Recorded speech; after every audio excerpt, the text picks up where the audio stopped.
नमस्ते सभी को। आज के इस संभाषा के सत्र में आज का हमारा विषय है जैसे कि आज कल के रिपब्लिक डे के पूर्व संध्या पर हम इस सत्र को आज आपके सामने प्रस्तुत कर रहे हैं। आप सभी को बहुत बहुत शुभकामनाएं। और हम सभी कल ये इस गणतंत्र दिवस का उत्सव सवेरे ही मनाएंगे और इसी के पूर्व लक्ष्य में आज यहाँ पे मैं आप सभी को शुभकामनाएं देती हूँ। आज का हमारा टॉपिक है कन्या लोहादी वटी एवं इसका खास करके उपयोग जैसे एक अनुभवी रूप में भी। और मुझे लगता है कि ये एक अच्छा ड्रग है, अच्छा मेडिसिन है जो हम खास करके देखिए इसका नाम ही है कन्या लोहादी वटी। लेकिन मुझे ऐसे लगता है इसका थोड़ा सा मैंने ये किया कि विचार किया कि इसका नाम ऐसे क्यों दिया है कन्या लोहादी। तो मुझे लगता है कि कन्याओं में जब लोह की कमी के कारण या एनीमिया के कारण जैसे कि अमेनोरिया या रजस्प्रावतन समय से नहीं होता है। जैसे देखा जाता है कि शुरू शुरू में प्यूबर्टी में जैसे नया नया पीरियड शुरू होता है तो कई बार ये ठीक से नहीं आता है, इरेगुलर रहता है। तो लड़कियों में थोड़ी दिक्कत आती है कि कैसे मेडिसिन कैसे सेलेक्ट करें, क्या यूज करें। तो मुझे लगता है इसीलिए ये कन्याओं में खास करके रजप्रवर्तिनी वटी के जैसे ही इसका उपयोग है। बट रजप्रवर्तिनी वटी थोड़ी सी स्ट्रांग है। बट जैसे कन्याएं सुकुमार होती है और लाइक अगर हम लोग टीनेजर्स लड़कियों को देखेंगे 13-14 साल की लड़कियों में सुकुमारता होती है, तो इन सुकुमार शरीरों के लिए शायद थोड़ा सा सॉफ्ट ड्रग बट जो कि रजप्रवर्तन भी करे और जहाँ हार्मोनल इम्बैलेंस भी है तो उसको भी वो कंट्रोल करे, ऐसे ड्रग का यहाँ पे जो होना जरूरी था। और इसीलिए उन्होंने इस प्रकार से कन्या लोहादी का निर्माण किया। और बिल्कुल जैसे कि ये सभी प्रकार के इन मेंस्ट्रुअल इरेगुलरिटीज के लिए कन्या लोहादी वटी एक अद्भुत तरीके से काम करती है। मैंने खुद से भी अनुभव करवाया है कई सारे रुग्णों में भी। और इसका उपयोग अभी देखिए जैसे अलग अलग केसेस है उस प्रकार से आपको इसका उपयोग करना होगा। जैसे अगर अमेनोरिया की केस आती है विद पीसीओडी तो वहां पे हमें लेखन भी करना है, हमें शोधन करना है, हमें प्रवर्तन करना होगा रज का। तो पीसीओडी के साथ थोड़ा अलग हमें हार्मोन्स को लेकर भी विचार करना होगा। इसमें वेट गेन है तो वेट गेन के लिए हम लोग बाकी भी सारी जो लेखन या लाइक बस्ती है जहाँ पे आप उद्वर्तन वगैरह कर सकते हो वो भी हमें प्रयोग करना चाहिएगा। जहाँ पे अगर कुछ ग्रंथि फाइब्रॉइड या सिस्ट की बात आती है तो वहां पर भी हमें कर्षण लेखन इस तरीके से विचार करना होगा, भेदन करना होगा उस ग्रंथि का। अभी जैसे अमेनोरिया अगर प्राइमरी टाइप का है या सेकेंडरी है, प्राइमरी हम जैसे देख सकते हैं कि लेट प्यूबर्टी है या एक ही बार आके गया बस स्पॉटिंग हो गया तो बाद में नहीं आया, ऐसे सेकेंडरी अमेनोरिया यानी किसी कारणवश। तो अमेनोरिया में मुख्य रूप से जैसे रसव स्रोतस की दृष्टि भी होती है वैसे ही एक रजकाक्षय रजक क्षीणता, वात वृद्धि, वात प्रकोपक आहार विहार और पित्तकाक्षय। तो ये भी कारण मतलब तीनों दोष तो वैसे इन्वॉल्व होते ही है। अलग अलग कारण अगर हम लोग देखेंगे ओवर एक्सर्शन है, धातु का पोषण ठीक से नहीं हो रहा है, पित्त के साथ पित्त प्रकोप के कारण या पित्त क्षय के कारण मानिएगा भी कुछ तरीके से। अगर कफ अधिक बढ़ जाता है तो कफ और वात की यहाँ पे तो समूर्छना होकर रस धातु के साथ फिर ग्रंथि बन जाएगी जो कि रुकावट करेगी, अवरोध जन्य संप्राप्ति वहां पे बन जाएगी। तो धातु क्षय जन्य अवरोध जन्य जो भी संप्राप्तियां है रजक्षीणता में या अनार्थों में उन सभी संप्राप्तियों के लिए हमें विचार करना होगा। जहाँ पे भी बल बढ़ाना है वहां पे बल बढ़ाना है। या जैसे इसमें लोह भी है तो मुझे लगता है कि ये बल भी बढ़ाएगी और इस प्रकार से वो धातु स्तर पर जाकर भी काम करती है। चलिए आगे बढ़ते हैं। आगे मैं तो इसमें अलग अलग केसेस भी बताऊंगी किस प्रकार से इसका उपयोग किया जा सकता है। बट सबसे पहले तो कन्या लोहादी वटी के बारे में जानते हैं कि ये मार्केट में आराम से आपको झेंडू वगैरह फेमस कंपनी आज जो है वो प्रोवाइड करती है। एंड जैसे मैंने बताया ये रजत प्रवर्तिनी के जैसा ही सेम है। बट ये थोड़े सेंसिटिव लोगों के लिए है, यानी सेंसिटिव लड़कियों के लिए, महिलाओं के लिए है। इसके मुख्य 4 उपयोग है। डिसमेनोरिया यानी पेनफुल पीरियड्स, जैसे आज का हमारा एक केस डॉक्टर साहब ने डाला था उसमें उन्होंने वही सेम बताया था कि डिस्कम्फर्ट है पेनफुल पीरियड्स के लिए, कष्टार्थों के लिए। नेक्स्ट है अमेनोरिया के लिए absent of period. Oligomenorrhoea scanty menses या जैसे लाइट मेंस्ट्रुएशन है। एंड फोर्थ है इरेगुलर मेंस्ट्रुएशन। अभी ये 4 लक्षण हमें मुझे लगता है कि हर स्त्री रोगों में हर योनि व्यापक में कहीं ना कहीं इससे जुड़ा लक्षण होता है। कष्टार्थ तो ये वातज योनि व्यापक में होगा, उदावरता में हो सकता है या जहां पर भी वात का प्रकोप है वहां पर होगा। एब्सेंट ऑफ पीरियड ये भी वात की विकृतियां एवं पांडु और बाकी जो धातु क्षयजन्य विकार है उसमें अमेनोरिया होगा। ओलिगोमेनोरिया अभी ये एक तो धातु क्षय भी होगा और जहां पे अवरोध है, हार्मोनल इम्बैलेंस हो, जैसे पीसीओडी में भी ओलिगोमेनोरिया होता है। और जैसे हिमोरेजिक सिस्ट में भी एलोवेरिक मेनोरिया हो सकता है, फाइब्रॉइड्स में भी हो सकता है, या मेनोपॉजल सिंड्रोम में भी हो सकता है। तो ओलिगोमेनोरिया यानी स्कैंटी पीरियड, यानी कहीं ना कहीं रज बन रहा है ठीक से, बट उस रज का अवरोध होता है। तो इसके कारण भी जो शेडिंग होनी चाहिए एंडोमेट्रियम की, वो शेड नहीं हो रहा है ठीक से। तो जैसे हमने आज वही मैंने टॉपिक लिया था कि हेमोरेजिक सिस्टम में वही होता है। जैसे कि अवरोध के कारण, जो भी कारण है, अवरोध है, मांस का है, मेद का है, तो इसके कारण वो जो रज है वो ठीक से बाहर नहीं आ रहा है। जैसे हम लोग देखते हैं ना कि घर में अगर सिंक ब्लॉक हो जाता है तो पानी या जो प्रवाह होना चाहिए उस प्रवाह नहीं होता है, तो अगर उसमें कुछ जैसे अटक गया होता है, बड़े बड़े कुछ कचरा अटक गया है, या जैसे सब्जियां है, जो भी सॉलिड पार्ट है उसमें अटक जाता है, तो उसको निकाल देने से फिर फ्लो ठीक से होता है। तो यहाँ पर भी वही हुआ है कि रजक तो बन रहा है, बट रजक कहीं ना कहीं अटक रहा है। किसके कारण? दोषों के कारण, दुष्यों के कारण, अवरोध स्रोतस में कहीं किसी से भी हो सकता है, मांस से, मेद से। तो इसके कारण स्कैंटीमेसिस है, तो उस अवरोध को हमें हटाना है। फिर इसके लिए हम लोग धातुगत पाचन स्रोतस में क्या किस प्रकार से क्लेथ है क्या, या जहां पर भी आपको लग रहा है कि भाई इस कारण से है, या हर कुछ और भी लाइक ऑकल्ट ये है। तो अलोवेरा में जैसे ये बन तो रहा है बट शेड नहीं हो रहा है, तो ये जम कर ही आगे इसकी ही सिस्ट बनती है, गांठ बनती है। और हिमोरेजिक सिस्ट या चॉकलेट सिस्ट में वही है। चॉकलेट सिस्ट यानी इसी का एक टाइप है जिसमें कि रक्त जम जम जाता है, और जमने के कारण जैसे हमने देखा ना कि जम जाने के बाद उसका कलर बदलता है, वो तार रेडिश कलर का हो जाता है, और ये स्कैंटी पीरियड होता है। इरेगुलर मेंस्ट्रुएशन तो मान लीजिए ये तो शुरुआत में प्यूबर्टी में भी होता है, कुछ महिलाओं में ये लाइफ टाइम के लिए भी हो सकता है, यानी इरेगुलर मेंस्ट्रुएशन। इसमें भी वात की प्रधानता होगी। जैसे जैसे मेनोपॉज आता है वैसे भी इरेगुलर मेंस्ट्रुएशन होता है। इरेगुलर मेंस्ट्रुएशन में भावनाएं, emotion, stress level, stress inducer, stressors, इन सभी का भी एक बड़ा रोल रहता है। तो इस प्रकार से ये अलग अलग हम लोगों को अलग अलग केसेस में सोचना पड़ेगा कि हम कन्या लोहादी के साथ क्या यूज, इसमें क्या है कंटेंट्स। इसमें है मुस्बर, एल्वा, एलोवेरा एक्सट्रैक्ट, कासिस भस्म है, दालचीनी है, इलायची है, एंड शूंठ इसमें डाला गया है, गुलकंद डाला गया है। सो ये मेंस्ट्रुअल फ्लो को बढ़ा देती है। इसकी क्या क्या प्रॉपर्टीज है? मुख्य रूप से जैसे हमने देखा कि कष्टार्तो में भी यानी एंटीस्पॉज्मोटिक एक्शन है, and it is mainly due to the shunthi. शुंठी एंटीस्पॉज्मोटिक एक्शन के लिए काम करेगी। कार्मिनेटिव भी है, यानी पाचन भी होगा, दीपन पाचन भी होगा। पाचन के लिए इसमें जैसे इलायची है, एंड जो मुस्वर है वो भी करता है काम, एंड ये भी फ्लो के लिए, एलोवेरा भी फ्लो के लिए काम करेगा। इस ये हिमेटेनिक भी है, हीमोग्लोबिन को बढ़ाता है, जैसे मैंने बताया कि ये पांडु रोग में इसमें गुलकंद है।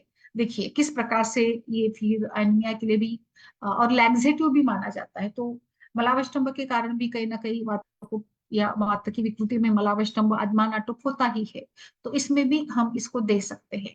इसको आप मेनोरिया में देना है तो थोड़ी ज्यादा मात्रा में देंगे, लाइक 1000 मिलीग्राम टू 1500 मिलीग्राम तक दे सकते हैं। डोज के बारे में मैंने अभी अभी जैसे देखा और ऑब्जर्वेशन, जैसे हम लोग कहीं कहीं जाकर आते हैं, आप पूर्व की तरफ जाइए, आप पश्चिम में जाइए, आप साउथ में जाइए, आप महाराष्ट्र के अलग अलग हिस्सों में जाइएगा, वहां पर अपने अपने अनुभव के साथ साथ वैद्य लोग, जैसे मैं थोड़ा एक एग्जाम्पल के रूप में देती हूँ, आम पाचक वटी। तो मैंने देखा, वैरायटी में देखा, कल ही एक वैद्य से मेरी बात हो रही थी, हम लोग डिस्कस कर रहे थे। तो उन्होंने वही बताया कि आप अगर साउथ में जाते हैं तो वहां पे जो अरिष्ट पिलाया जाता है उसका क्वांटिटी काफी ज्यादा होता है, मतलब एक दिन में एक डेढ़ इतना मात्रा में, 100 ml की मात्रा में बता दें। हम लोग ज्यादा से ज्यादा अरिष्ट जो होते 25 ml, 40 ml तक बता देते हैं। आप और कहीं जाएंगे तो कोई वैद्य आम पाचक वटी 10-10, 12-12 बता देता है, मतलब कोई बता देता है 2-2 टैबलेट, कोई 4-4। तो आप पाचन किस चीज का कर रहे हैं? दोषों का पाचन कर रहे हैं, आहार का से भी होता है पाचन, धातु का पाचन कर रहे हैं। पेशेंट का वय क्या है, अग्नि क्या है, धातु दोषों की इन्वॉल्वमेंट, दोष दोषों की इन्वॉल्वमेंट कितनी, कई सारे फैक्टर्स वहां पे काम करते हैं। तो बट फिर भी तो आपको भी जैसे डोज के बारे में हमेशा पूछा जाता है, बाकी बस्ती है या वुमन है, या जैसे मात्रा बस्ती का डोज है, उत्तर बस्ती का डोज है, बाकी सभी का तो डोज होता ही है, बट कहीं ना कहीं हमें खुद से उसका डोज तय करना होगा। तो इस प्रकार से अमेनोरिया में थोड़ा डोज ज्यादा ही होता है, ओलिगोमेनोरिया में 500 to 1000 मिलीग्राम, डिस्मेनोरिया में 500 मिलीग्राम, इरेगुलर मेंस्ट्रुएशन में 500 मिलीग्राम, और ज्यादा से ज्यादा 3 ग्राम पर डे, मतलब वो भी डिवाइड करके आपको देना है।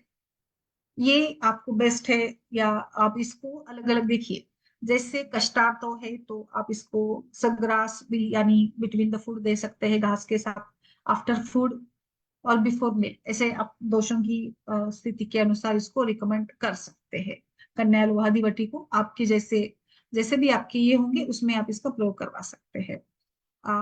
एक मुझे जैसे याद है कि एक पीसीओडी की केस थी, यही लड़की ही थी, 16 साल की लड़की थी, और बस उसमें भी वेट गेन हुआ था आफ्टर लाइक 10th के बाद 3-4 साल में वेट गेन हो गया था काफी। अभी अभी जैसे कोरोना के बाद भी देखा जाता है कि लड़कियों में या जो भी आज के यंग जनरेशन से आज भी और भी काफी सारे वर्क फ्रॉम होम चल ही रहे हैं, और फिर उस समय पे घर पे बैठना था, और पढ़ाई का स्ट्रेस था, खान पान में बदलाव आ गया था, सो स्ट्रेस, लाइफस्टाइल चेंजेस सभी कुछ थे उसमें, एंड वजन बढ़ गया था। बाकी कुछ एक नॉर्मल थोड़ा सा सोनोग्राफी करवाया तो थोड़ा सा उसमें दिखा था फाइब्रॉइड, जस्ट माइनर ही था, ज्यादा ग्रोथ या ज्यादा बड़ा वो नहीं था, फाइब्रॉइड का साइज बड़ा नहीं था, बट उसको इरेगुलर हो रहा था मेंस्ट्रुएशन, और कभी बहुत ही ज्यादा ब्लीडिंग या कभी मतलब स्कैंटी पीरियड था। तो बेसिकली शुरुआत में तो मुझे लगा कि कहीं ना कहीं थोड़ा अग्नि पर काम करे, पंचकोलारिष्ट दिया था, आरोग्यवर्धिनी दी 7 दिन की। बाकी कुछ उसमें ये नहीं था। तो वहां पे शुरुआत में एक 3 दिन का मैंने चंद्रप्रभावती चला दिया था, एज ओवरऑल थोड़ा सा ये काम करता है ना, भस्म वगैरह सब होते हैं तो इसमें। एंड नेक्स्ट इसमें फिर हमने उसमें स्टार्ट किया था पीसीओडी को, क्योंकि पहले शुरुआत में मुझे नहीं लगता कि हम लोग डायरेक्ट स्टार्ट करें कंचनार गुगुल शिगरू गुगुल, थोड़ा दीपन पाचन कर ले। कंचनार एकदम देने से भी रूखापन आता है, ड्राइनेस बढ़ती है, तो इसीलिए हम लोगों ने फिर बाद में कन्या लोहादिवटी एंड फिर कांचनार का काशाय बनाकर दिया था। कांचनार के कषाय में वरुण और पुनर्नवा भी एड ऑन किया था। और एक जैसे कई बार यहाँ पे तो वैसे पित्त को बढ़ाना चाहिए था क्योंकि रेगुलर मेंसेस है, बट ऐसा देखा जाता है व्यवहारिक रूप से कि विरेचन अगर हम लोग करते हैं तो जो सिस्ट या जो भी फाइब्राइड होता है ना वो अच्छे से रिलीव हो जाता है, रिमूव हो जाता है। तो विरेचन दिया था, और कन्या लोहादिवटी काफी मतलब अच्छे से इसमें रिजल्ट उसका आया था। 2-3 महीने कंटिन्यूली चला दिया था, फिर बाद में थोड़ा बदलाव भी किया था इसमें। तो जहां पे आपको ऐसे लगता है कि गूगल देना ठीक नहीं है तो आप कषाय का उपयोग कर सकते हैं, कांचनार कषाय का उपयोग भी अच्छे से इंडिकेटेड है। तो ये कहीं ना कहीं अभी जैसे पीसीओडी हो, फाइब्रॉइड हो, तो कफज ग्रंथि के जैसे ही बनती है इसकी संप्राप्ति, एंड जो कि मेंस्ट्रुएशन के टाइम पे फिर पेन वगैरह भी होता है। आगे फिर आप जीरकाद्यारिष्ट दे सकते हो, एंड फिर दाढ़ी मास्तुक चूर्ण का भी दिया जा सकता है। पंचकोल तो फेवरेट होता ही है। फलितिकादि कषाय जहां पे देखिए, जहां पे ओवर ब्लीडिंग हो रही है, बहुत ही ज्यादा मेंस्ट्रुअल फ्लो हो रहा है, तो वहां पे आपको फलितिकादि कषाय, फलितिकादि गुगुल का रोल अच्छा मिलेगा। तो ये मतलब कन्या लोहादी के साथ भी अलग अलग यूज करना है, ऐसा नहीं कि केवल कन्या लोहादी यूज करेंगे, बट ये बहुत अच्छे से काम करता है। आगे बढ़ते हैं, हिमोरेजिक सिस्ट की बात करते हैं। हिमोरेजिक सिस्ट यानी रक्तज ग्रंथि, जहां पे बाकी दोषों के साथ ही वात कफ के साथ भी रक्त की भी दृष्टि होती है, और इसको आप जैसे एक माइनर रूप से कॉर्पस ल्यूटियम की सिस्ट भी कह सकते हो।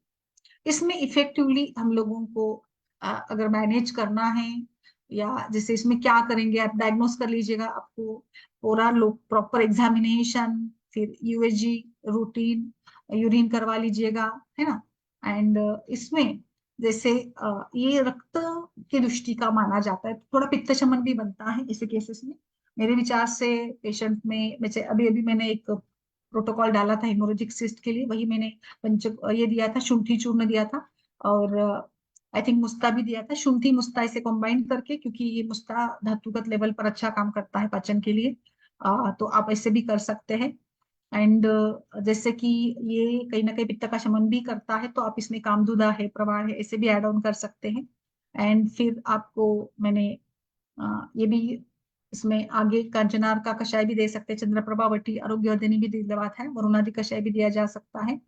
पित्त शमन है, पेशेंट के लक्षण जो भी है, बैक पेन है, बर्निंग सेंसेशन अगर होता है तो लघु सूत चेक कर दे सकते हैं आप इसमें।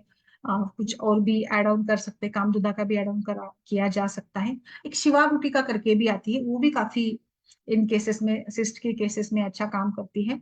फिर धन्वंतरी वटिका भी है जो शोफ पर काम करती है। यहाँ पे हमें ग्रंथिहर, भेदन, प्रॉपर्टी वाला, वरुण, कांचना, महल्लातक, पुनर्नवा, गोक्षूर ऐसे द्रव्यों का प्रयोग करना है। और जैसे कि कांचनार भी लेखन का भी काम करता है, और ये साइज और फर्दर जो ग्रोथ होती है उसको रिड्यूस करता है, इसलिए kanchanar is the best option for any type of growth. किसी भी प्रकार की ग्रोथ के लिए इसका आप जरूर उपयोग कर सकते हैं, काफी सुंदर परिणाम आपको इसके मिल जाते हैं। कभी कभी पेशेंट को अगर जरूरत पड़ती है, पेन है, कटिशूल है, या इनडाइजेशन के रिलेटेड है, तो यहाँ पे आपका संजीवनी बटिका भी यूज कर सकते हो। पेशेंट में जैसे कि कुछ हमेशा से धातु बल की कमी भी रखती है, या कुछ बारीक सा उसको लगता है कि मुझे बुखार के जैसे लगता है, तो गिलियो सत्व का उपयोग किया जा सकता है। इसी के साथ साथ आगे एक लाइक कंटिन्यूटी में अगर आपको रखना है तो लक्ष्मणारिष्ट एंड जीरकाद्यारिष्ट का भी कंबाइन करके आप यूज कर सकते हो। वो भी काफी अच्छे से इस हिमोरेजिक सिस्ट के लिए काफी सुंदर तरीके से काम करता है। देखिए, कोई भी, मैंने बार बार बताती हूँ कि कोई भी ग्रंथि जन्य संप्राप्ति है तो हमें स्नेहपान देकर विरेचन करवाना या बस्ती का देना बहुत अच्छे से रिजल्ट देता है। इसमें तिक्त रस अच्छे से काम करता है। जो भी दीपन पाचन या बाकी भी द्रव्य यूज करेंगे वो भी तिक्त रस प्रदान अगर होते हैं तो भी ज्यादा बेहतर इसमें होता है। तो कोई भी ये ऐसे हिमोरेजिक सिस्ट हो तो उसमें हमें इसी प्रकार से विचार करना है, उसके मेंस्ट्रुअल साइकिल, बाकी के लक्षण, उसको देखकर हमें रक्तज ग्रंथि के लिए। और रक्त तो दुष्ट हुआ है, बट बाकी के दोष भी देखिए इसमें। रक्त हुआ है तो कहीं ना कहीं पित्त प्रकोप तो होगा, फिर इसमें जैसे अपान क्षेत्र में ये है तो वात का भी इसमें रोल रहेगा ही, तो वहां पे हमें वात के बारे में भी देखना होगा। एंड फिर हमारा प्लान जो है ये इस प्रकार से बनता है कि क्या क्या हम लोग इसमें यूज कर सकते हैं। सो कन्या लोहादी वटी का एक बेहतर विकल्प हमें ऐसे सारे केसेस में मिल जाता है जहां पर भी आपको कोई भी टाइप की मेंस्ट्रुअल इरेगुलरिटी मिलती हो, मेनोरेजिया मिलता हो, पेनफुल मेंस्ट्रुएशन मिलता हो, तो ये रिलेटेड सिम्टम हमारे सारे गायनिक के डिसीजेस में होता है। तो इन रिलेटेड सिम्टम के लिए या कॉन्स्टिपेशन में भी हम इसका प्रयोग कर सकते हैं। जैसे इसमें शुंठी है तो ये विबंध और वात का अनुलोमन बहुत अच्छे से करेगी। आ, रस तरेंद्र सार में इसका वर्णन किया है इस प्रकार से। इसका मुझे, अगर आप ये बोलेंगे रेफरेंस बोलेंगे तो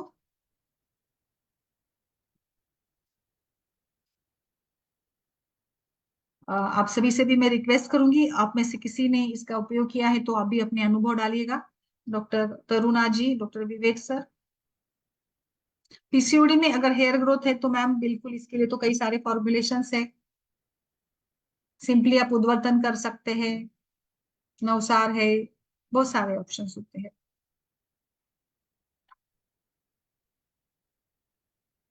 it is a dedicate medication for menstrual irregularities.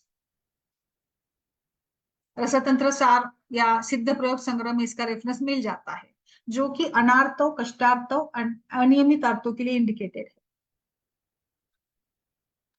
और सिंपल कासिस भस्म, इलुआ, त्वक, एला, शुंठी और गुलकंद। तो देखिए कैसे, अभी यहाँ पे रक्तज दुष्टि है ना, रक्तज ग्रंथि मान रहे हैं ना हम लोग हेमोरेजिक सिस्ट को, तो इसमें ये पित्त शमन तो करना है, तो गुलकंद बेस्ट प्रकार से इसमें है। तो इसीलिए मैंने इसको यहाँ पे आज रिकमेंड किया है सन्या लोहादी वटी को, कि बहुत अच्छा ये रिजल्ट देगा। यस मैम, बोलिए। रसतंत्र सार का ये रेफरेंस है।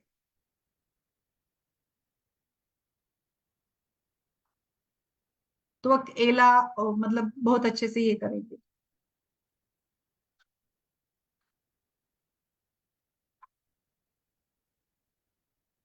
बोलिए मैम। कुमारी भी काम करती है ना इसके लिए, अनार्थों के लिए और इंड्यूस करने के लिए भी काम करती है। नमस्ते डॉक्टर प्रीति, डॉक्टर सोनम जी। यस यस, वही रेफरेंस मैंने बताया।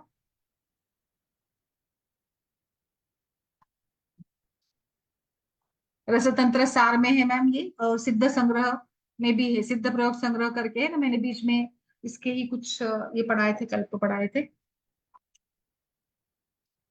ये रसौषधि ही है। और अच्छी क्विक एक्शन देती है। सुकुमार रुग्णों के लिए ये आप यूज कर सकते हैं। ऐसे माना जाता है कि रज प्रवर्तिनी थोड़े स्ट्रॉन्ग लोगों के लिए देते हैं, एंड ये इसके लिए देते हैं।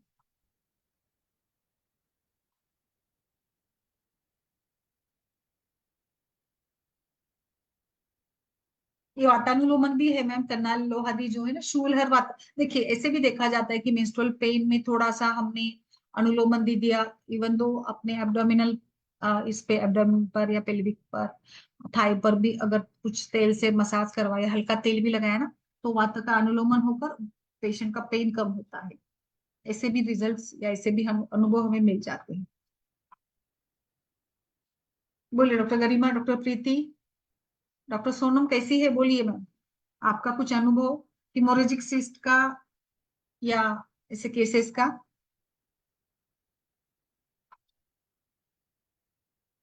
बोलिए। मंदाकिनी, आप यूज करते हैं? नहीं मैम, नहीं यूज किया है अभी तक, है भी नहीं है, यहाँ मिलता नहीं है।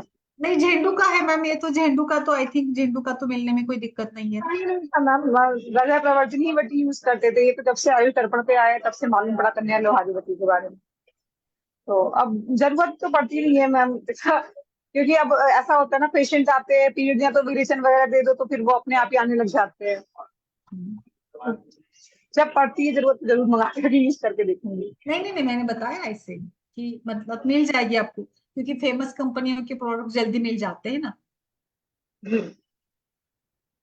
हिमोरेजिक सिस्ट को लेकर है मैम किसी का कुछ इसमें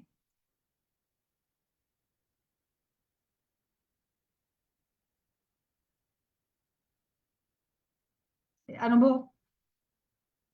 गरिमा जी, डॉक्टर सोनम जी।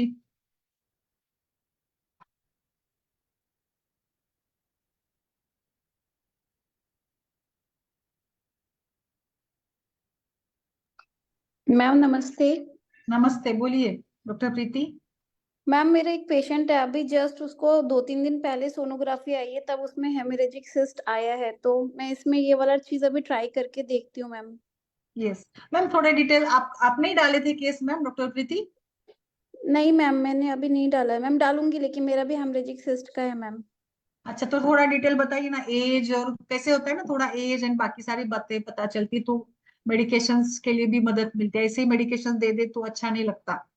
मैम और वो प्रोटो 24 पेशेंट जो है 24 ईयर्स की है, और मैम 2 ईयर से वो लोग ट्राई कर रहे हैं बेबी के लिए, बट बेबी हो नहीं रहा है, मतलब वो बहुत male issue, male partner okay है मैम, सीमन एनालिसिस वगैरह नॉर्मल है उनका, बाकी सिर्फ मैंने ये कराया था, मतलब ट्यूब भी पेटेंट है मैम दोनों, ओव्यूलेशन स्टडी कराया था, तब मुझे पता चला कि हेमरेजिक सिस्ट है मैम। अच्छा हम्म। और अच्छा वैसे पेशेंट को मैम कोई कंप्लेंट नहीं है, मतलब ब्लीडिंग अच्छा, भी बाकी उसका मतलब मेंसेस नॉर्मल है कैसे था अर्लियर? मेंसेस के बारे में बताइए। मैम, नॉर्मल है, मेंसेस में कोई भी प्रॉब्लम नहीं है, ब्लीडिंग भी नॉर्मल है, ब्लीडिंग में कोई पेन भी नहीं है, मतलब कुछ भी नहीं है मैम। तो सिस्ट कैसे बनी, हेतु क्या मिले आपको? मैम कुछ तो लाइफस्टाइल ही वहां पे, लगा मुझे, मतलब हाँ, लेट क्या नाइट काम सोना। करते हैं वो, या कुछ उनमें लाइक ऐसे है कुछ हेतु? आपको थोड़ा हेतु को भी खोजेंगे तो हमारे पास दोष दूष्य समूर्छना का एक पिक्चर क्लियर हो जाएगा, है ना। मैम हाउस वाइफ ही है पेशेंट, काम तो नहीं कुछ करती है, बट खाने पीने से लगा मुझे, मतलब लेट नाइट में सोना इन लोग का, और मॉर्निंग में ब्रेकफास्ट स्किप करते हैं, और हम्म। ये चीजें हैं मैम। अच्छा, किसी को कुछ पूछना है? मैम मुझे मेरी एक पेशेंट के लिए कुछ पूछना था। हाँ हाँ, पूछिए। एक पेशेंट है मैम, एंडोमेट्रियोसिस है, इनफर्टिलिटी की पेशेंट है मैम वैसे वो, और हम्म उसको एंडोमेट्रियोसिस है मैम, तो मैंने उसको बस्ती भी दिया है, योग बस्ती दिया है मैम, जो अनुवासन दी है वो मैंने सुकुमार गृह से दी है मैम, और हम्म आस्थापन दशमूल से ही दिए, दशमूल क्वाद से, वही संदर्भ लवण वगैरह दे के सब। बट अभी जब उसका साइकिल आया तो अभी एक ही बार दिया मैम, लास्ट साइकिल में। अभी ये जो हम्म। साइकिल आया, बट वो बोला कि 1% भी पेन में रिलीफ नहीं है, तो मैं सोच रही थी कि कहाँ पे गलती हुआ है ये। मेंस्ट्रुअल पेन है, मेंस्ट्रुअल पेन है। बहुत ज्यादा मैम। मैम एक आपने बस्ती दिया क्या? आप दे सकती है बस्ती, पीरियड मैम के डेट के पहले मात्रा बस्ती ऐसे कर सकती है? मैम मैंने दिया है उसको, योग बस्ती दिया है मैम। नहीं नहीं, आप क्या करिए ना, चंदन बला लक्षादि तेल की मात्रा बस्ती 40-50 ml की, उसके पीरियड डेट के पहले 5 दिन आप स्टार्ट कर दीजिएगा उसको। Okay ma'am, okay. हाँ। और फिर उसमें हम थोड़ा सा शंख भस्म, संजीवनी, ऐसे जो अपान क्षेत्र पर कार्य करने वाले या दर्द शूल प्रशमन वर्ग के जो द्रव्य है, इनका भी प्रयोग कर सकते हैं। वो भी अच्छा, बट मुझे ऐसे लगता है कि आप पीरियड के पहले स्टार्ट करेंगे तो पीरियड पेन कम होगा, और 5 दिन पहले फिर उनको हम आप थोड़ा अभ्यंग या ऐसे मतलब गर्म पानी यस का मैम। केक के जैसे भी करवा सकते हैं, उससे भी काफी राहत मिलती है। ऐसे थोड़ा थोड़ा करके ना अच्छा रिजल्ट मिलते हैं। बट पहले अगर बस्ती देते ना तो 50% तो काम उसका हो जाएगा। पीरियड डेट के पहले बस्ती देना ओके। होगा पश्चातों में, मेंस्ट्रुअल पेन में। केवल ठीक है, बस्ती दे दिया तो ठीक है, कोई बात नहीं है। बट और एक जो ये होता है ना, उनको थोड़ा 3 दिन पहले से ही हम जीरक, अजवाइन और हम्म। इसका तिल। तिल नहीं, लौंग या लाइक हम ये यूज कर सकते हैं, क्या बोलते हैं उसको, मेथी दाने बोलते हैं ना, फेनुग्रीक। मेथी दाना, यस मैम। हाँ, वो आप ना उसका एक शरबत के रूप में या फांड के रूप में भिगो कर डेट के पहले 3 दिन से स्टार्ट कर दीजिएगा। ठीक है एक मैम। नेचुरल, वो एक एंटीस्पोस्मेटिक भी है, काफी अच्छे रिजल्ट्स इसके मिलते हैं। ठीक है मैम, मैं एक बार स्टार्ट करवाती हूँ, फिर आपको बताऊंगी ये केस के लिए। और मैरिड मैम है और ना? मेडिसिन में संजीवनी बटी बहुत स्ट्रेस बताया वगैरह है, आपने। स्ट्रेस वगैरह रहता है पेशेंट को? मैम स्ट्रेस तो थोड़ा बहुत है, और पेशेंट बहुत लीन एंड थिन है मैम। हम्म इसमें ना, इस काढ़े में आप गुड़ भी डलवा दीजिएगा थोड़ा सा। ठीक है और मैम। उसको ना तिल के तेल से या नारियल के तेल से abdomen and hmm. Lower abdomen gentle downward ये करके स्ट्रोक करके उसको मसाज करवाइए। ठीक है मैम। अच्छा रिजल्ट मिलेगा।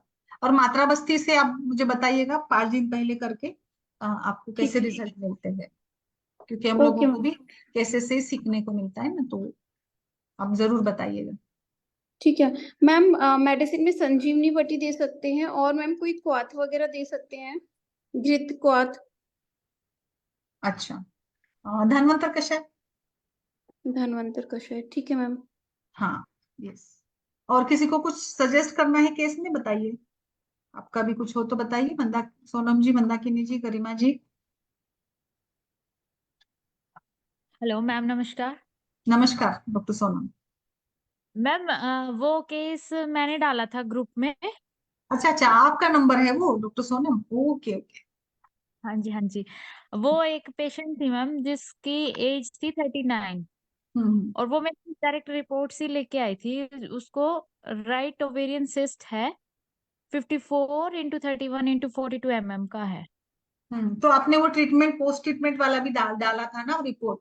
हाँ, वो पोस्ट ट्रीटमेंट वाला भी डाला था। उसको साइज थोड़ा रिड्यूस तो हुआ है उसका, हम्म लेकिन अब वो डिस्परियोनिया की कंप्लेंट बता रही है और लोअर एब्डोमेन सीवियर पेन बता रही है, पीचू, जिसमें योनी पीचू, इसके लिए योनी Picchu is the best option. देखिए अभी, लाइक मतलब एक बात क्लियर होती है ना, हाँ बता, ऐसे पढ़कर बताना थोड़ा सा ये होता है, अभी डिस्कस करें, बताइए बताइए। हाँ जी। और उसको मैम एक्चुअली 3 साइकिल हो गए मेरे पास, ट्रीटमेंट कंटिन्यू चल रहा है उसका। और हम्म मैंने 2 साइकिल में तो उसको स्टार्टिंग में योग बस्ती प्लान किया था। तो हम्म अनवास्तव बस्ती तो मैं दशमूल तेल से दे रही थी, और ये दशमूल क्वाथ से नीरू बस्ती चल रहा था उसका। और नहीं, फिर अनुवासन लास्ट, के लिए दशमूल तेल नहीं मैम, थोड़ा तेल बदल दीजिए ना। ये डिस्मेनोरिया का है ना, तो धानवंतर, या आप इसमें ना इसका भी चंदन बला का भी यूज करिएगा, बेस्ट रहता है चंदन बला, पित्त शमन। और आप ना डिस्पर्निना के लिए पीचू एंड मात्रा बस्ती। चंदन बला से ही हाँ बिल्कुल, चंदन बला से ही करवाइएगा पीछू उनको ना। वो कंसीव करना चाहती है, ऐसे रेगुलर वाली है पेशेंट ये? कंसीव नहीं करना चाहती मैम, नहीं वैसे ना, ही है। ऐसा कुछ नहीं है, अच्छा। तो फिर आप इसका उपयोग कर सकते हो, लेगबला अश्वगंधा का पीचू के लिए। सिंपल इसका भी कर सकते हो, गाय के घी का पीचू रखवा सकते हैं, तिल तेल का पीचू जो भी तेल है हमारा, मतलब ये से कोई उद्देश्य नहीं। हम लोग बस वातशमन करवाना चाहते हैं उस अपत्य पथ का, मार्ग का, ताकि जो भी वहां पे स्ट्रेचिंग हो रही है या पेन हो रहा है ना उसको, तो पेन को हटाने के लिए तेल से अच्छा कोई ऑप्शन नहीं होता है। उष्ण गुण के कारण व्यववाही, विकासिक, सूक्ष्म वो बहुत जल्दी से पूरे फ्लोरा में, वेजाइनल फ्लोरा में एब्सॉर्ब हो जाता है। एंड जो मतलब मसल्स तनावपूर्ण हो रही है तो उनको वो सूथ कर देगा, कूल कर देगा। तो इसीलिए आप मतलब ये मात्रा बस्ती चंदन बला की, और वहां पे आप घी का या ऐसे फलवृत का भी रख सकते हैं, बहुत अच्छा रिजल्ट मिलता है। Picchu is the best one. And patient okay को ओके। थोड़ा साइकोलॉजिकली ये करिएगा, उसको लगे तो ब्राह्मी वटी या सारा स्वतारिष्ट भी दे सकते हैं। हम्म। ठीक है, ठीक है ma'am. Okay ma'am, okay. Thank you. और वो दूसरा कुछ केस इसमें इसमें और कुछ आपको इम्प्रूवमेंट चाहिए थी? वो सिस्ट के लिए ना मैम, देखिए सिस्ट के केसेस में थोड़ा रिजल्ट लेट ही मिलता है, ऐसा नहीं होता इंस्टेंटली हमने बस्ती दे दिया, विरेचन किया तो सिस्ट एकदम से हट गई, कम हो गई। क्योंकि हम्म। वजन बढ़ा है क्या पेशेंट का? नहीं, वेट नहीं गेन हुआ। नहीं हुआ है। तो सिस्ट तो हम्म। स्लो डाउन होने में काफी थोड़ा सा 6 महीने तो कम से कम लगते हैं उनको। हम लोग शिग्रु गुगुल, कांचनार गुगुल या धन्वंतरी या लाइक वरुण पुनर्नवा गुक्षुर, ऐसे कॉम्बिनेशन अब बदल बदल के अलग अलग अलग जो भी सारे वृद्धि कम करने वाले, वृद्धि वाटिका वटी हो गई जो भी है, बदल बदल के थोड़े समय तक चलवाते रहेंगे। बीच बीच में जहाँ पे कभी जैसे विरेचन कर दिया, कभी बस्ती कर दिया, ऐसे करते करते चलना होगा उनको। ओके, ठीक है मैम। रह सकती है, पेशेंट को डरने की जरूरत नहीं है ऐसा, मतलब फाइब्रॉइड अगर है, बाकी उनका रूटीन सब कुछ अच्छा चल रहा है, यानी मतलब और मेंस्ट्रुएशन, हाँ साइकिल रेगुलर है, पेन नहीं है, और कहीं कोई हाँ। कॉम्प्लिकेशन नहीं है। तो अगर केवल फाइब्रॉइड है तो कोई ऐसी दिक्कत नहीं आती, वो धीरे धीरे अपने आप से डिजोल्व हो जाती है। बस हमें यहाँ पे ना पेशेंट को शुगरी आइटम्स एंड मैदा, कफ प्रकोप करने वाले या अवरोधजन्य जो भी, थोड़ा लाइफस्टाइल इंप्रूव करवाइएगा, पेशेंट को हेल्दी लाइफस्टाइल अडॉप्ट करवाइएगा, तो आगे सिस्ट बढ़ेगी नहीं, एटलीस्ट मेंटेन रहेगी और धीरे धीरे घटेगी श्रिंक हो। देखिए ना, जैसे सिस्ट बढ़ने में भी काफी टाइम लगता है, वैसे उसको हम्म घटने में भी समय लगेगा ही। हम्म। ओके। और कुछ आपने कल भी वो हिमोरेजिक वाली, वही आपका ही है क्या सोनम जी? नहीं मैम, मेरा नहीं, हाँ मेरा ही था वो दूसरा अच्छा। केस था। हाँ जी, हाँ हाँ तो जी। उसके बारे में बताइए थोड़ा। जो आपने लड़की का केस डाला था ना, लड़की है करके हिमोरेजिक सिस्ट वाली। नहीं नहीं, वो मेरा नहीं था मैम। नहीं था क्या? वो नंबर से नहीं ना मेरे पास, या डॉक्टर का नाम भी नहीं आता है ना, सो ओके ठीक है, कोई बात मेरा तो यही था एक। नहीं। ठीक है और ठीक है। जब तक हम बस्ती थी ना तब तक वो बिल्कुल ठीक थी। अभी जैसे ही, अभी 3 महीने तक वो ठीक थी। मैम अभी इसका पोर्ट मतलब उसको ना बस्ती से रिजल्ट मिल रहा है। आपने मतलब अनुवासन निरोह दिया है ना, अब तेल चेंज करेगा, मुझे लगता है थोड़ा और चेंज की जरूरत है यहाँ पे। तो आपने अगर पूरी योग या कर्म बस्ती करवाई है तो अभी आप मात्रा बस्ती के साथ चलिएगा। विरेचन, मात्रा बस्ती और पीचू, ऐसे ऐसे एक 15-15 दिन के गैप से, अंतराल से करवाइएगा। और पीचू और मात्रा बस्ती तो एक साथ दे सकते, कोई दिक्कत ही नहीं है, कि मात्रा बस्ती हम्म से वैसे भी तुरंत क्या पेशेंट को ये नहीं होता है, बट या फिर आप जैसे पहले आपने पीचू करवा लिया फिर मात्रा बस्ती दे दीजिएगा, तो साइमल्टेनियसली रिजल्ट आएगा। पीचू का और मात्रा बस्ती का कोई कनेक्ट ये नहीं है, रिस्क नहीं है, दोनों के मार्ग अलग है। बस पहले पीचू हम्म। करेंगे फिर मात्रा बस्ती करेंगे, अगर पेशेंट को आ भी गया, मतलब मोशन आ भी गया तो कोई दिक्कत नहीं। तो पहले पीछू करवाए मैम, फिर वो हाँ। अगर मोशन जाएगी तो फिर वो नहीं नहीं, प्रॉब्लम होगी फिर तो। नहीं नहीं, पीछू देखिए, पीछू रखना है ना जितने मैक्सिमम टाइम वो रख सकती है, 1 घंटा 1.5 घंटा, ठीक है। हम्म जब तक हम्म। उसको यूरिनेशन या कुछ ऐसे कॉन्ट्रैक्शन नहीं आता है, या मतलब वो अनइजी कंफर्टेबल वो बहुत ही हो रही है, तो वो पीछू निकाल देंगे। एंड देन आप उसको मात्रा बस्ती दीजिएगा। मात्रा बस्ती का भी प्रत्यागम काल बहुत ज्यादा होता है, वैसे जल्दी किसी को आता नहीं है मोशन, तो कई बार तो आता भी नहीं है ना। तो मैम इसमें मात्रा बस्ती में और पिच्चू में हमें 2-3 घंटे का गैप देना है? हाँ। हाँ, पीछू ऐसा? के बाद आधा घंटे बाद मात्रा बस्ती दीजिएगा। ओके ओके, ठीक है। ऐसे कर सकते हैं आप, देखिए पीछू सवेरे रखवा दिया मात्रा बस्ती, और बस्ती के लिए थोड़ा दोपहर का काल अच्छा माना जाता है ना, सायंकाल में हम ज्यादा यहाँ पे भी बस्ती दोपहर में देते हैं, 4 से 6 के बीच बस्ती का रिजल्ट अच्छे मिलते हैं। हम्म। Okay ma'am. क्लियर हो गया आपका? ओके। ठीक है मैम, बोलिए और किसी का?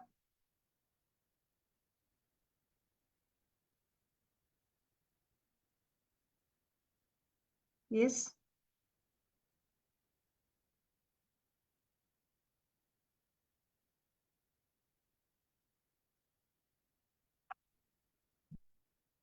मंदाकिनी और डॉक्टर प्रीति।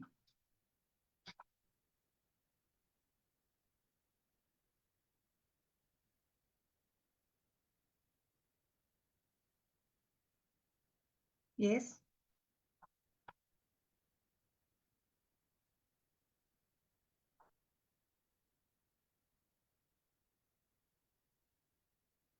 ठीक है।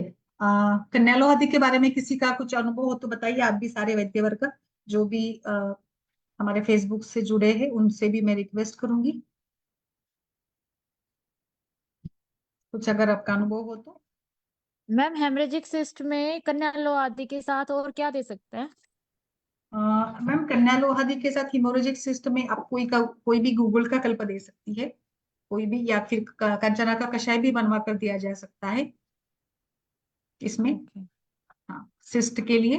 जैसे अभी उसका पैटर्न कैसा है बताया आपने मेंसेस का? रेगुलर है मैम बट पेनफुल है।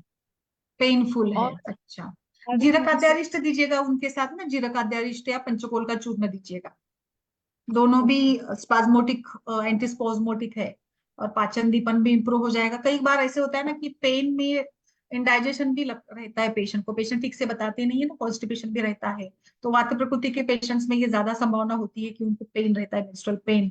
और फिर मैंने जैसे बताया अभ्यंग, या जैसे उनका खान पान में घी का, इसका दूध का समावेश थोड़ा करवाइएगा, ड्राई रोस्टेड ऐसे आइटम से बचाइएगा। तो वो भी एक वृक्ष और वात प्रकोप का आहार होते हैं। फ्रोजन या पैक्ड फूड आइटम से उनको परहेज करवाइएगा। मेंस्ट्रुएशन के पहले अगर ये बहुत ही ज्यादा मात्रा में रूखे सूखे या ऐसे फूड्स खाती है तो भी कहीं ना कहीं वात दोष से मतलब प्रकोपित होकर भी ये होता है। तो डाइजेशन को भी इम्प्रूव करना होगा।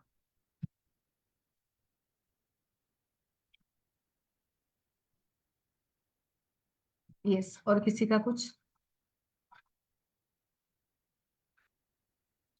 ओके मैम, चलिए फिर आई होप कि आज कन्या लोहादिवटी को लेकर आप आगे अलग अलग कल्पों का प्रयोग, जैसे मुझे लगता है कि हमें करना चाहिए, और एक अच्छा स्ट्रॉन्ग रेफरेंस हमें मिल जाता है ना, अनुभव भी रहता है। ओके मैम, चलिए फिर कल मिलते हैं अगर किसी का कुछ। हाँ डॉक्टर सोनम, और कुछ था बोलिए। करुणा जी, फेस के लिए मैंने बार बार बताया था एक्चुअली। हेयर ग्रोथ में आप क्या यूज करती है? किसी का कुछ अनुभव? मंदाकिनी आप क्या यूज करती है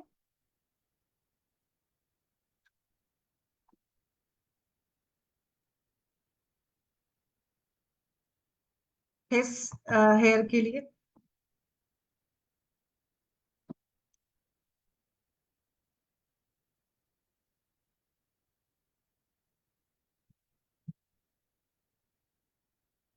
ओके, ठीक है मैम, फिर चलिए फिर कल मिलते हैं नए विषय के साथ। अगर कोई नहीं है तो प्रीति जी, प्रीति आप कहाँ से, डॉक्टर प्रीति?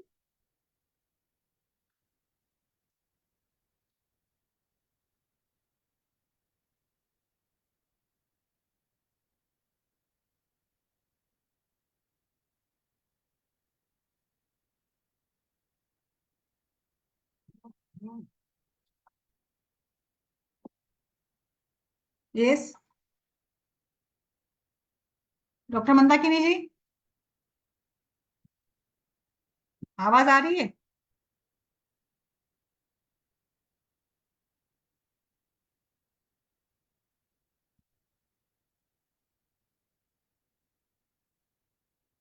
डॉक्टर मंदाकिनी,